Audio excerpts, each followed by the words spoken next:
Ouais, je vais le lancer. Non, mais je vais bien l'enlever.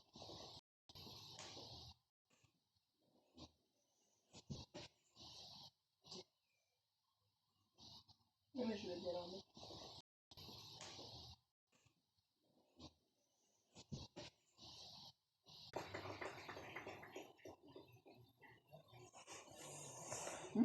C'est rapide.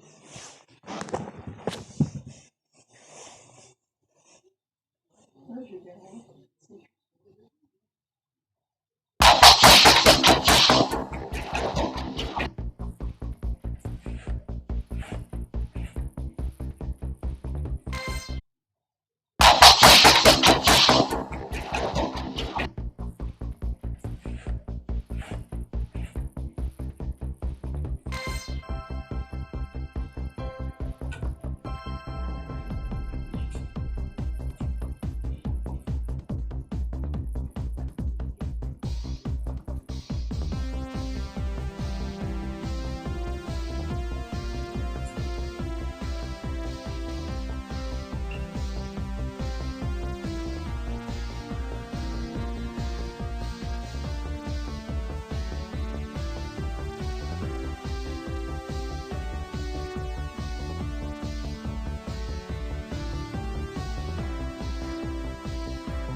Salut les gars.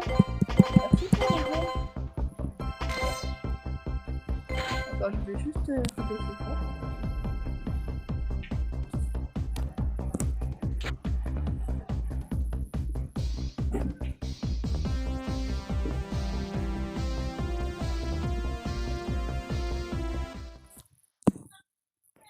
Juste parce que je viens d'écouter un podcast.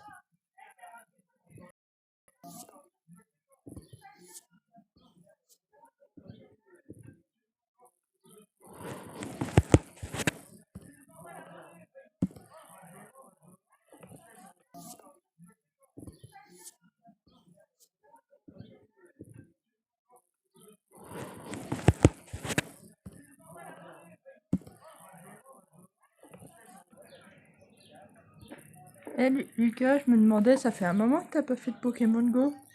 Est-ce que t'es dispo aujourd'hui?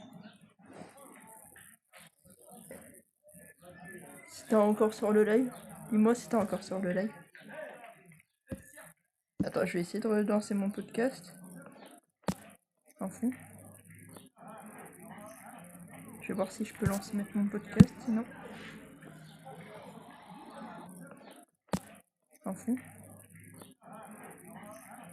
Je vais voir si je peux mettre mon podcast, sinon. semble que c'est pas les mêmes paroles. Alors si ça se trouve, c'est peut-être toujours le cas et peut-être qu'on l'a pas fait attention, mais Ouais, peut-être. je sais pas. Maybe. Parce que sur les films live action, on sait qu'il y a des diffs. Tu l'entends notamment au niveau des prononciations des noms américains, tu vois. Mais sur les films d'animation, on n'a jamais fait attention. Non, c'est vrai. Mais genre sur Réponse, je me souviens pas. Je me souviens pas non plus. C'est un film qui est sorti en juin 2006 aux États-Unis. Genre sur Réponse, je me souviens pas. Je me souviens pas non plus.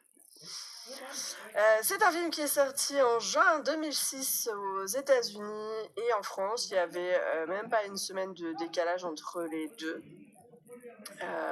Donc ça y est, on est enfin raccord par rapport à tous les films qu'on a pu faire. Jusque-là, je pense qu'il y a peut-être que Réponse. Parce qu'on n'a pas fait de film très très récent quand même non, pas du tout. du podcast. Non, pas du tout. Réponse, c'était peut-être le plus récent qu'on ait traité.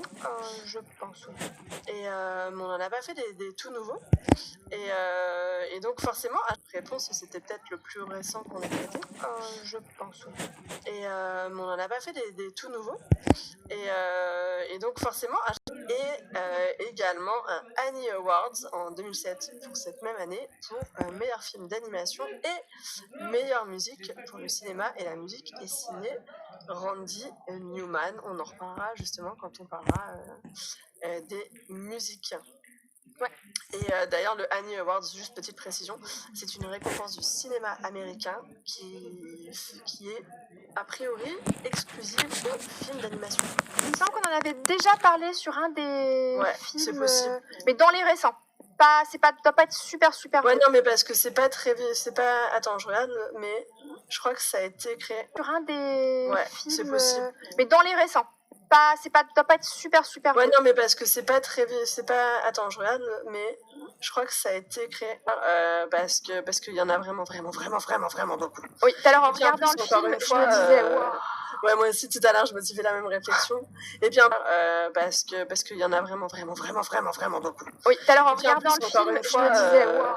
Ouais, moi aussi, tout à l'heure, je me suis fait la même réflexion. Et bien, voir, si tu t'intéresses pas aux émissions de télé qui sont diffusées sur le territoire américain uniquement, qui n'ont pas de retentissement international, les compétitions sportives américaines, ce genre de trucs, voilà, si t'as pas toute cette notion-là, bon, bref. Mais globalement, les compétitions sportives américaines, ce genre de trucs, voilà, si t'as pas toute cette notion-là, bon, bref. Mais globalement, des circuits fermés. Et il y a tout un univers de geeks de ce truc-là qui sont prêts à faire des kilomètres pour voir des mecs tourner en rond sur un circuit. Oui, ça peut paraître. Voilà. Et qui vont venir justement en mode road trip avec toutes leurs baraques dans la caravane, s'installer des jours, si c'est pas plus, avant, comme pour un concert, quoi, en gros, pour vivre la course en plein milieu. Et c'est pas, donc voilà, c'est pas juste anecdotique dans le, voilà, et qui vont venir justement en mode road trip avec toutes leurs baraques dans la caravane, s'installer des jours, si c'est pas plus, avant, comme pour un concert, quoi, en gros, pour vivre la course en plein milieu. Et c'est pas, donc voilà, c'est pas juste anecdotique dans le film, au film qui sortira pas l'année d'après, mais celui qui sortira dans 2 ans, dans 3 ans, sur lesquels ils sont déjà en train de travailler. Donc voilà. Ouais, non, c'est clair. Donc mon avis sur ce film, donc c'est un film qui est sorti en 2006, je ne suis pas certaine de l'avoir vu au cinéma. Je pense que j'avais cette idée complètement débile de c'est un film pour garçons. Oui, mais bon, en même temps, c'est compréhensible. Voilà. C'est compréhensible. Mais j'étais quand même adulte, je veux dire, j'aurais pu passer outre et me dire va le voir au ciné. Ouais, mais la manière dont il était marketé et dont il est encore une fois aujourd'hui toujours un peu marketé, voilà, on s'adresse à un public sans que ce soit 100% masculin. Pas force, voilà,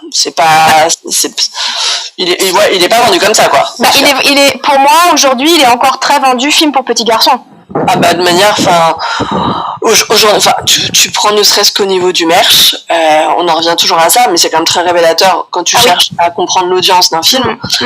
T'as pas aujourd'hui de robe Cars, t'as pas de t-shirt pour filles Cars, tu vois, t'as pas de jouets pour filles Cars. Donc du coup, bon, voilà, ça peut être très comment on peut appeler ça, trancher ce que j'avance, mais c'est voilà, enfin c'est un fait. Voilà, c'est un film qui a été très marketé garçon et voilà, donc stupidement je n'y ai pas forcément prêté attention. Je pense que j'ai dû le découvrir c'est un film qui a été très marketé garçon et voilà, donc stupidement je n'y ai pas forcément prêté attention. Je pense que j'ai dû le découvrir c'est pour ça aussi que j'adore ce film et que j'adore la musique, mais vraiment j'aime énormément la musique.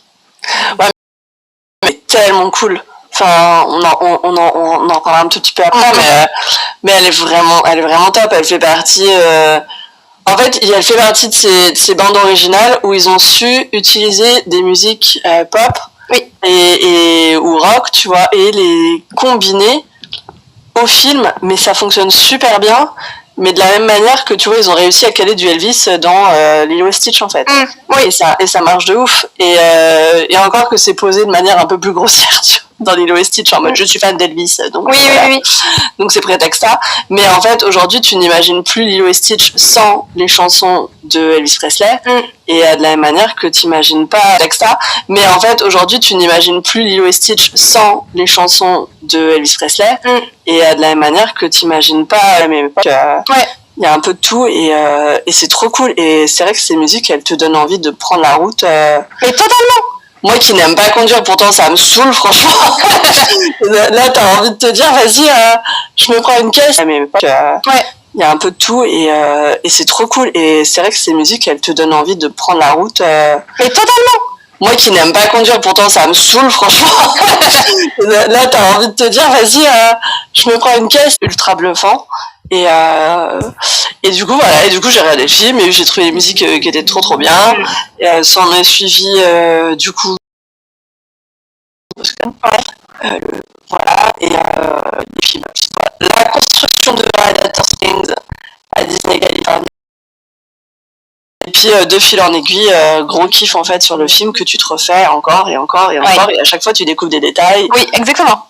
Et je crois que pour le coup, les voitures sculptées, les montagnes voitures, je crois que je les ai vues genre à l'arrivée de Disney+, quoi. Tu vois, j'avais même pas fait gaffe sur mes DVD Blu-ray et compagnie, en fait. Non, mais moi tout à l'heure quand je le regardais, et moi j'ai vraiment une ancienne télé, pas du tout 4K ou quoi, et je le regardais depuis Disney+, et je me disais, la vache, le film, et moi j'ai vraiment une ancienne télé, pas du tout 4K ou quoi, et je le regardais depuis Disney+, et je me disais, la vache, le film, il est vraiment propre, et il a presque 20 ans. Ouais. Je sais pas si... je te rassure, en 4K, il est aussi propre. Ah ouais, mais moi j'ai vraiment un matériel qui est pas incroyable, et franchement, il est magnifique. Il est magnifique. Je sais pas il est hyper beau, parce que je pense qu'il y a il y a peut-être, c'est pour ça peut-être aussi que ça a autant tardé à sortir Disney+. C'est que je pense qu'il y a eu remasterisation de pas mal de trucs. Peut-être, tu vois. Et en fait, voilà, enfin quand tu après ils ont juste à utiliser les versions Blu-ray, hein, clairement, enfin c'est déjà des versions au def quoi. Et en fait, voilà, enfin quand tu après ils ont juste à utiliser les versions Blu-ray, hein, clairement, enfin c'est déjà des versions au def quoi. Mais pour que ça passe sur du 4K, ouais, il y a peut-être un travail en plus qui a été fait dont on n'a pas forcément conscience. Et mais non, mais nickel quoi. Il est vraiment magnifique, ouais. Et effectivement, il a quasiment 20 ans. Et mais ouais, ce côté vraiment photoréaliste, ça me plaît beaucoup. Puis j'adore les détails, j'adore le fait aussi que ce soit et on va en parler quand on parlera des personnages, mais ce sont de vraies voitures, c'est pas des inventions, tu vois. C'est pas des inventions. J'adore les détails, j'adore le fait aussi que ce soit et on va en parler quand on parlera des personnages, mais ce sont de vraies voitures, c'est pas des inventions, tu vois. C'est pas des inventions. Au niveau de des paysages de la ville de Radiator Springs, quand t'as un petit peu roulé aux US, quand tu vois un petit peu, sans forcément rouler, mais si tu t'y intéresses un petit peu et que tu vois passer des vidéos, des photos ou quoi sur Insta, sur YouTube, machin et tout, en fait, il y a cette ambiance-là. C'est ultra réaliste aussi, historiquement, visuellement, machin et tout. En fait, il y a cette ambiance-là. C'est ultra réaliste aussi, historiquement, visuellement, etc. machin et tout. En fait, il y a cette ambiance-là. C'est ultra réaliste aussi, historiquement, visuellement, etc. Et du coup, Blanche-Neige, Pinocchio, ça, clairement, voilà, avec le temps, il y a des trucs, c'est touchy. Ouais, je suis d'accord. Là, je pense que ce sera jamais le cas, en fait. Jamais has-been, en Blanche-Neige, Pinocchio, ça, clairement, voilà, avec le temps, il y a des trucs, c'est touchy. Ouais, je suis d'accord. Là, je pense que ce sera jamais le cas, en fait. Jamais has-been, en vrai. Il y a peut-être que quelques designs de voitures, je pense par exemple dans des voitures d'ailleurs qui sont pas très datées. En vrai. Il y a peut-être que quelques designs de voitures, je pense par exemple dans des voitures d'ailleurs qui sont pas très datées par cette chose-là parce que c'est des choses qu'on a beaucoup vues dans les films. Ouais. Et puis après dans tous les westerns un peu tout ça, la vallée de la mort, je disais tout à l'heure, le Grand Canyon. C'est ce qu'on associe, voilà, enfin quand on a parlé de Frontier Road. Exactement, j'allais y venir. Voilà. Exactement. C'est ce qu'on associe aux États-Unis. Les États-Unis, c'est ça en fait. Voilà, exactement. Quand tu prends l'avion, que tu survoles ces paysages-là, quand t'as été en Californie, c'est incroyable quand t'arrives au-dessus, tout ça. Là, c'est génial. C'est juste quand fantastique. t'arrives au-dessus de Death Valley, de la vallée, exactement. T'es refait quoi. Exactement. Tu t'amuses à voir si tu vas, est-ce que je vais renaître le truc. Déjà quand tu passes au-dessus de Las Vegas, après tu fais oh mais c'est tout petit. Et puis même en France et en Belgique aussi, on a ce truc de la BD franco-belge, on a été, tout petit. Et puis même en France et en Belgique aussi, on a ce truc de la BD franco-belge, on a été,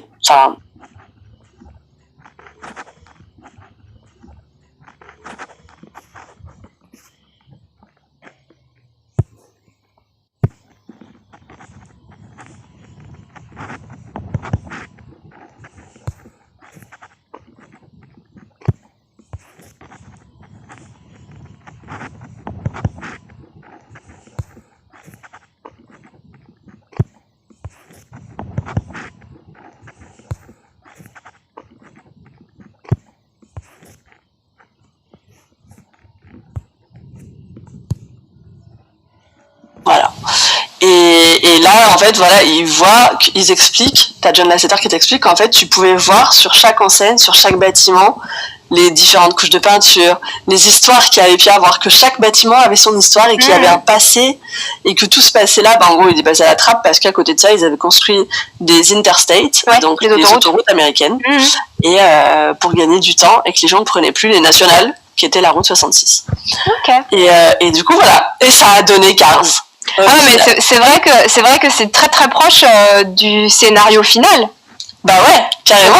Ouais. Donc et je trouve ça super cool parce que ça fait grave penser en plus, tu sais, un peu à l'époque où Walt il était parti avec ses équipes en Amérique du Sud pour faire des recherches, machin et tout. Oui. Et pour faire les films, donc Salut dos Amigos et compagnie. Et voilà. Donc je trouve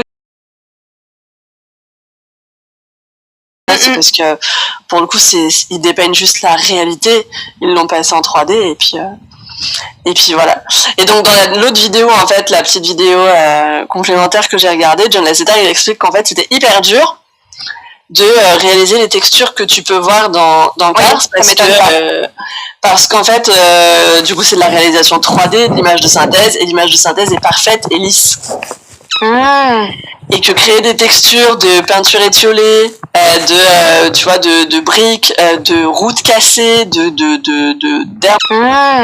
et que créer des textures de peinture étiolée, de briques, de routes cassées, d'herbes, et que créer des textures de peinture étiolée, de briques, de routes cassées, d'herbes, pas un moment.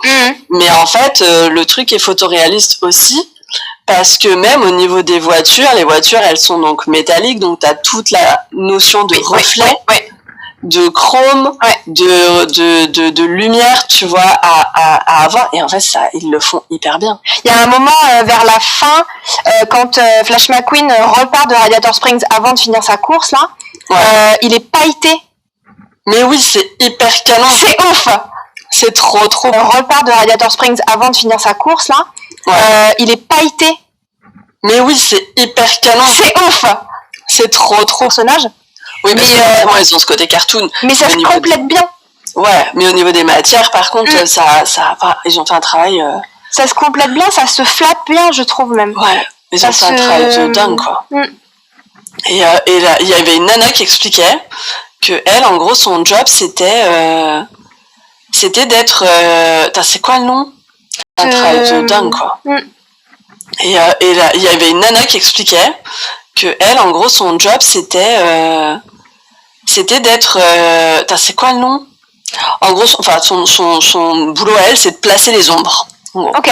Donc, c'était une appellation en anglais, donc je peux pas vous le redire exactement, mais c'est de placer les ombres et les lumières. Et en fait, elle t'expliquait que, par exemple, avec la voiture de Doc, elle galère de ouf parce qu'en fait, son pare-choc est en chrome. Et que du coup, le chrome, en fait, faut que t'aies la lumière, certes, mais t'as le reflet de l'objet d'en face. Forcément. Tu vois. Du coup, voilà, elle t'explique tous ces trucs-là. Et c'est hyper intéressant. Et en fait, quand tu vois ça, tu dis, ah oui, ok, d'accord, il y a cette réflexion hyper poussée. C'est pour ça que ça en fait un film aussi qualitatif. Cette réflexion hyper poussée, c'est pour ça que ça en fait un film aussi qualitatif.